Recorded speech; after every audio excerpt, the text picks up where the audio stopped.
నమస్తే. ఇన్నాళ్ళు నన్ను సపోర్ట్ చేస్తూ ఎంకరేజ్ చేస్తూ మీ ప్రేమని నాకు అందిస్తున్న ప్రతి ఒక్కరికి కృతజ్ఞతలు. అలాగే ఈ వీడియో కూడా ఖచ్చితంగా మీకు ఉపయోగపడుతుంది. లైక్, షేర్ అండ్ సబ్స్క్రైబ్ చేసి మీ సపోర్ట్ ని నాకు అందించండి. అలాగే ఈ వీడియో పట్ల మీకున్న అభిప్రాయాన్ని కమెంట్ సెక్షన్ లో కమెంట్ చేసి తెలియజేయండి. ఇప్పుడు వీడియోని చూద్దాం. నమస్తే, వెల్కమ్ టు అవర్ ఛానల్. నేను పద్మిని. ప్రస్తుతంతో పాటు ప్రముఖ ఆధ్యాత్మికవేత్త, నారీసేన ఫౌండర్, దత్త ఉపాసకురాలు, శ్రీపాద శ్రీవల్లభ దత్తపీఠ వ్యవస్థాపకురాలు శ్రీమతి లతా దత్త గారు మనతో పాటు ఉన్నారు. మాట్లాడదాం. నమస్తే అక్క. నమస్తే రాజే. గురుదత్త. శ్రీ గురుదత్త. 6 నెలలు అవుతోంది సుమారుగా శ్రీపాద శ్రీవల్లభ దత్తపీఠం మీరు పెట్టి. 6 నెలలు కరెక్ట్ గా రేపు 2వ తారీఖుకి 6 నెలలు కంప్లీట్. అయితే స్వామివారు అక్కడ కొలువు తీరి ఉన్నటువంటి ఆ విధానాన్ని చూస్తుంటే చాలా అద్భుతంగా అనిపిస్తుంది. ఒకసారి వచ్చినంత మాత్రాన్ని we could feel the presence of his అని ఖచ్చితంగా అనుకోవచ్చు. ఎందుకంటే అక్కడ ఒక డివినిటీ ఉంది. డెఫినెట్ గా ఆరా తెలుస్తుంది. చాలా ప్రశాంతంగా ఉంటుంది. Forget about anything. ఇంక వేరే అన్నిటిని పక్కన పెట్టేస్తే ఏ ప్రదేశానికైతే మనం వెళ్ళిన తర్వాత ప్రశాంతంగా అనిపిస్తుందో అక్కడ డివినిటీ ఉందని ఖచ్చితంగా అర్థం చేస్తాం. నాకు కూడా ఇల్లు కంటే అక్కడే ఉండాలని ఎక్కువ ఇష్టపడుతుంటాను. మరి అంతే కదా. సో మరి దత్తపీఠంలో స్వామివారిని దర్శనం చేసుకున్నంత మాత్రం చేతనే ఒకరికి ఒక మిరాకిల్ జరిగింది లైఫ్ లో. అదేంటో లైవ్ లో విందామా? తప్పకుండా విందాం. Hello madam. నమస్తే అండి, నేను పద్మినిని మాట్లాడుతున్నాను. చెప్పండి, మీరు దత్తపీఠాన్ని దర్శించుకున్న తర్వాత ఏమిటి మీ జీవితంలో జరిగినటువంటి మిరాకిల్ మాతో కూడా పంచుకుంటారా? మేడం చెప్పండి. నా పేరు పద్మ మేడం. యాక్చువల్లీ నేను దత్తపీఠంకి పోయిన సంవత్సరం గానగాపురం వెళ్ళొచ్చాము మేడం వాళ్ళతో. మధ్యలో కొంచెం డిస్టర్బెన్స్ వచ్చి గ్యాప్ వచ్చి రాలేకపోయాను పని ఒత్తిడి వల్ల. సో దాని తర్వాత మళ్ళీ ఏంటంటే నాకు ఒక మధ్యలో 6 months నేను దత్తాత్రేయ స్వామి మన శ్రీ గురు చరిత్ర బుక్ చదవడం లేదంటే పీఠానికి వెళ్ళలేకపోవడం వల్ల ఏంటంటే నాకు ఇదైతే మీకు కూడా నేను ఇప్పటివరకు చెప్పలేదు మేడం, ఇప్పుడు చెప్తున్నాను. నేను ఒక 2-3 months నేను బుక్ చదవకపోతే సాక్షాత్తు మీరే అమ్మ కలశం పట్టుకొని అండ్ మీరు మంగళారతులు పట్టుకొని పద్మిని మేడం మంగళారతులు పట్టుకొని. అవును నేను కూడా. అవును మేడం, నేను ఇప్పుడు లైవ్ లో చెప్తున్నా మీకు. అది నేనైతే అది అది నేను అసలు ఎంత ఆనందం అంటే మార్నింగ్ నా కల్లో నేను మార్నింగ్ నేను ముగ్గు వేస్తున్నాను, మీరిద్దరు వచ్చారు. చూసి నేను అవక్ అయిపోయి మేడం మీరు వచ్చారు అనేసి రండి మేడం అనేసి ముగ్గు వేసేదాన్ని ఆపి లోపలికి పిలుస్తుంటే అమ్మ ఏమన్నారంటే సరే ఇంకా ముగ్గు వేస్తున్నావు కదా ఆయనతో కంప్లీట్ చేయి వెళ్దాము, సగం ఆపొద్దు అంటే సరే నా గబగబా 2 గీతలు వేసేస్తుంటే మీరేమో ఓకే మీరు సరే వెళ్దాం అనేసి ముగ్గేసి మిమ్మల్ని లోపలి తీసుకొచ్చారు. మీరు వచ్చారు లోపలికి, నాకంటే ముందు నా ముందే మీరు నడుస్తున్నారు. నేను లోపలికి వచ్చిన తర్వాత మీరు అడిగారు అనమాట, పద్మ శ్రీ గురు చరిత్ర బుక్ ఉందా మీ దగ్గర, చదువుతున్నారు కదా అని అంటే లేదు మేడం ఇది 2 months చదవడానికి అవ్వట్లేదు అంటే అప్పుడు అమ్మ ఏమన్నారంటే బుక్ చదివితేనే దగ్గర పెట్టుకోలేదంటే బుక్ ఇచ్చేయి, నువ్వు బుక్ కంపల్సరీ చదవాలి, దగ్గర పెట్టుకొని చదవకుండా ఉండకూడదు అన్నారు అమ్మ. ఇంకా అప్పుడు నేను ఇంకా బుక్ తీసుకొచ్చి మీకు చూపించి నేను దగ్గర పెట్టుకున్నాను. అప్పుడు మీరు ఎలా మీరు ప్రోగ్రామ్ లో మీరు ఎలా నవ్వుతూ కనిపిస్తారో అట్లనే నవ్వుతూ కనిపించారు. ఇంకా అమ్మ కూడా అట్లనే ఆ ఫేస్ లో ముఖంలో ఆ కాంతి అసలు నాకైతే మీరు వస్తే ఎట్లా అంటే అమ్మా నాకు అనగా దత్తాత్రేయుడితో అనగాదేవితో సహా దత్తాత్రేయుడే నాకు ఇంటికి వచ్చినంత ఆనందం అనిపించింది. నిజంగా నేను ఏం చెప్పాలో అర్థం కావట్లేదు. లక్ష్మీదేవి. అవును, ఎలా అంటే మీరు అనగా లక్ష్మి అండ్ అమ్మ దత్తాత్రేయుడు లాగా అనిపించింది నాకు. తర్వాత ఆ ఫీలింగ్ అలా అనిపించింది అనమాట. గాడ్, నేను ఏం చెప్పాలో అర్థం కావట్లేదు. మీ ప్రేమకి నిజంగా చాలా చాలా కృతజ్ఞతలు అండి. ఇంత ప్రేమను పెంచుకున్నారు. I don't know what to say, love you. అంతే, అంతా దత్తానుగ్రహం మేడం. అంతే. అంటే నేనని కాదు, మామూలుగా నేను వచ్చాను కల్లోకి అని కాదు, పునిస్త్రీ కల్లోకి రావటం అనేది ఒక సువాసిని అమ్మవారి అనుగ్రహం అని అనుకోవచ్చు. దాని తర్వాత దత్తపీఠంకు మళ్ళీ నేను వచ్చాను మేడం. అయితే రావడం చాలా అవ్వలేదు కాబట్టి తర్వాత మొన్న ఒకసారి వచ్చా నేను. అంటే రావడానికి ముందే మళ్ళీ ఒకసారి యాత్రకి వెళ్ళొచ్చాను అనమాట. యాత్ర దగ్గర కూడా అమ్మ చెప్పినట్టే అక్కడ కూడా కొంచెం వాళ్ళు పూజారి గారు చెప్పడం మాట్లాడము అమ్మ కూడా చెప్పడము, నేను అక్కడ బాధపడ్డదాన్ని అమ్మ అర్థం చేసుకొని ఆ పూజారి అర్థం చేసుకొని చెప్పాడు. అట్లనే బాధ అర్థం చేసుకొని అమ్మ చూడకపోయినా నేను అమ్మకి చెప్పకపోయినా అర్థం చేసుకొని నా బాధ ఏంటని నన్ను పిలిచి నువ్వు ఎందుకు ఏడుస్తున్నావు, ఎందుకు బాధపడుతున్నావు, నీ బాధ ఏంటి చెప్పు అని పీఠంకి రా అని చెప్పి నన్ను అమ్మ పిలిచారు. నేను పీఠంకి కూడా వచ్చాను. నేను వచ్చిన తర్వాత ఇంకా పీఠంకి వచ్చిన అదే రోజు నాకు ఇంటర్వ్యూకి వెళ్లాల్సింది. నేను యాక్చువల్లీ దసరాకి నా జాబ్ పోయింది అనమాట. ఆ 20 days నేను ఖాళీగానే ఉన్నాను. ఆ రోజు కూడా నేను గాన్గాపురం వెళ్ళడానికి 2 days బ్యాకే జస్ట్ ఫ్రైడే వెళ్తారన్నాక బుధవారం రోజు కాల్ చేసి నాకు ఏం తోచక ఇంకా ఎలాగైనా వెళ్లాల్సిందే అని పట్టుబట్టి మీకు అన్ఎక్స్పెక్టెడ్ గా కాల్ చేశాను. ఆ రోజు మీరు ఉంది వేకెన్సీ అంటే ఆ రోజు వచ్చేసాను అనమాట.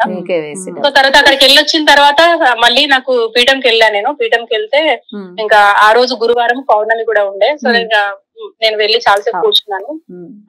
కూర్చున్న తర్వాత ఇంకా అమ్మకి చెప్పాను అనమాట, మేడం ఇట్లా అమ్మ ఈ రోజు ఇంటర్వ్యూ ఉంది అంటే ఓకే మంచిది ఇంకా వెళ్ళు, నీకు ఇంతకుముందు చేసిన దానికంటే జాబ్ వస్తుంది, ఇంతకుముందు చేసిన దానికంటే ఒక 1000 రూపాయలు ఎక్కువనే వస్తుంది శాలరీ అని చెప్పారు.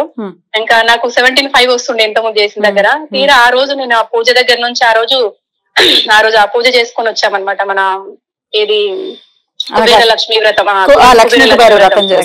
చేసుకుని వచ్చాము. ఆ రోజు వచ్చి డైరెక్ట్ షాప్ కి వచ్చి షాప్ దగ్గర ఇంటర్వ్యూ అటెండ్ చేసుకుని నేను వెళ్ళాను అనమాట ఇంటికి. నెక్స్ట్ వీక్ మళ్ళీ అమ్మ దగ్గరికి వెళ్ళినప్పుడు చెప్పాను నేను. అదే రోజు నాకు జాబ్ కన్ఫర్మ్ అయింది అండ్ శాలరీ కూడా ఎగ్జాక్ట్లీ అమ్మ చెప్పినట్టుగానే కరెక్ట్ 1000 రూపాయలు ఎక్కువ, 18,500 శాలరీ. అసలు ఆ రోజు అయితే నేను షాక్. ఇంకా అసలు ఏమనిపించింది అంటే మేడం నాకు ఇప్పుడు చెప్తుంటే కూడా నాకు గూస్ బంప్స్ వస్తున్నాయి. అసలు అంటే యాక్చువల్లీ నాకు ప్రాబ్లం లేదని కాదు, చాలా సమస్యలో ఉన్నా నేను. చాలా అంటే చాలా మానసికంగా చాలా కృంగిపోయి ఉన్నా. కానీ ఇదంతా కూడా ఏమనిపిస్తుంది, ఇంత బాధలో ఉండి కూడా, ఎంత బాధలో అంటే నా లైఫ్ లో నాకు ఇంతవరకు ఇప్పటి బాధలు వచ్చినాయి పోయినాయి, కానీ ఇంత బాధలు ఎప్పుడు నాకు ఇంకా అంతకంటే పెద్ద బాధలే వచ్చినాయి. ఇప్పుడు బాధల్లోనే ఉన్నాయి యాక్చువల్లీ నేను. కానీ ఈ బాధలో నేను ఏమైపోతాను అని ఆ బాబా నన్ను మళ్ళీ తీసుకెళ్లాడు. దత్తుడు నన్ను గాన్గాపురం తీసుకెళ్లాడు. అండ్ ఇప్పుడు కూడా నేను పుట్టడంత బాధల్లో ఉండి కూడా నేను ఇంత ధైర్యంగా ఉండగలుగుతున్నా అంటే బికాస్ ఫస్ట్ దత్తాత్రేయ స్వామి. అంతే నాకు ఎప్పటికప్పుడు ఏదన్నా చిన్న ఆలోచన వస్తే చాలు ఫోన్ లో ఇట్లా ఫోన్ ఓపెన్ చేసే వాళ్ళు మెసేజెస్ కరెక్ట్ గా నాకు ఏదైతే సూట్ అవుతుందో అదే మెసేజ్ వస్తుంది. అప్పటికప్పుడు నాకు కళ్ళలో నీళ్ళు వచ్చేస్తాయి, ఎక్కలేని ధైర్యం వచ్చేస్తుంది నాకు. మీరు నమ్మారు స్వామి మిమ్మల్ని, అంటే మిమ్మల్ని మీ బిడ్డగా, ఖచ్చితంగా స్వామి బిడ్డలే, అందరం కూడా స్వామి బిడ్డలమే. కానీ నేనున్నానని మీకు చాలా ధైర్యాన్ని ఇస్తూ ఉన్నారు నిజంగా.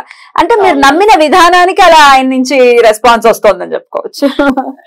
ఏమో మేడం, నాకు యాక్చువల్లీ నేను ఎక్కువ ఇంటెలిజెంట్ కాదు, నేను అమాయకంగా ఉంటా. నేను ఏం మనసులో ఏం పెట్టుకోను, అందరు మంచిగా కోరుతా, ఎవరు చెడుకోరను. సో ఒకప్పుడు నేను అనుకునేదాన్ని అనమాట, ఏమి తెలియదు, కర్మ గురించి ఏం తెలియనప్పుడు అనుకునేదాన్ని నేను ఎవరిని బాధ పెట్టను కదా, నాకెందుకు ఇట్లా, ఎవరిని నేను ఏం అనను కదా, నాకెందుకు ఇట్లాంటి ప్రాబ్లం, అంటే మనం బాధ ఇస్తే బాధ వస్తుంది అంట కదా, నేను ఎవరిని బాధ పెట్టే నాకెందుకు వస్తుంది అనుకున్నా. కానీ తర్వాత బాబా మెసేజెస్ గానీ, నేను కొన్ని బాబా చరిత్ర గానీ చదివినప్పుడు, శ్రీ గురు చరిత్ర గానీ చదివినప్పుడు దానిలో ఏముందంటే కర్మను బట్టి మనకు వస్తుంది, మనం గత జన్మల కర్మను బట్టి మనకు వస్తుంది, అందులో కర్మఫలం బట్టి అని అదే చెప్పిన తర్వాత నాకు అది అర్థమైంది. మొన్న అమ్మ కూడా శ్రీపాద వల్లభుల బుక్ ఓపెన్ చేసి నా గురించి పేజీ ఓపెన్ చేస్తే అదే వచ్చింది అన్నమాట.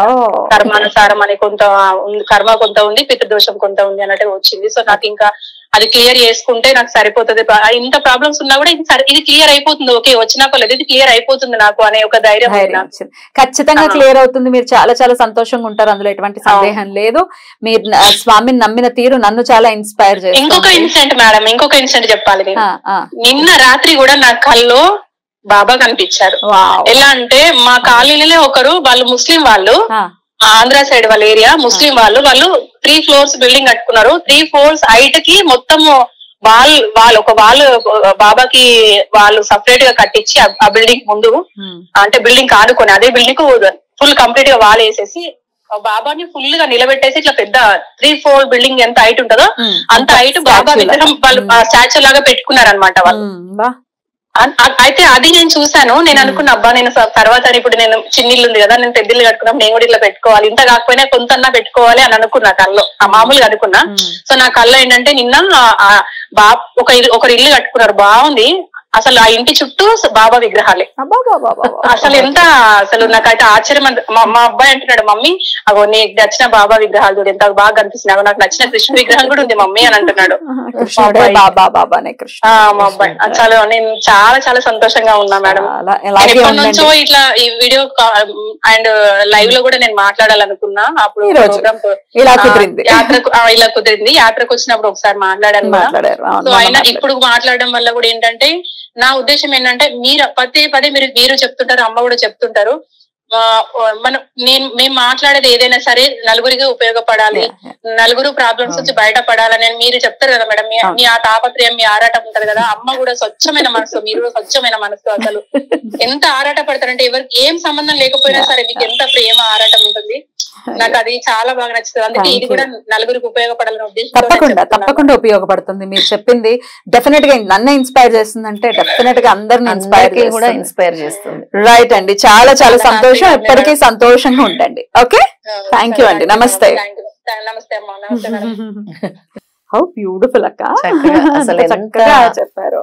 చాలా అంటే తనకు వచ్చిన దాంతో ఎంతో తృప్తి చెందుతూ ఆ అమ్మాయి, భగవంతుడు అంత నిర్ణయించాడు. ఫ్యూచర్ లో పెరగొచ్చేమో, ఇప్పుడు నిర్ణయించింది అంతే. మీ నోట్లో నుంచి అదే వచ్చింది. తదాస్ దేవతలు కూడా చక్కగా తదాస్తు అన్నారు, అదే జరిగింది, పెరిగింది. చాలా చాలా సంతోషం. స్వామివారిని దర్శించుకోవాలి అనుకునే వాళ్ళు ఒకసారి నిజాంపేటలో ఉన్నటువంటి శ్రీపాల్ శ్రీవల్లభ అతి త్వరలో మనం ఇంకా ఇంకా ఇలాంటి ఎపిసోడ్స్ చేయాలని కోరుకుంటున్నాం.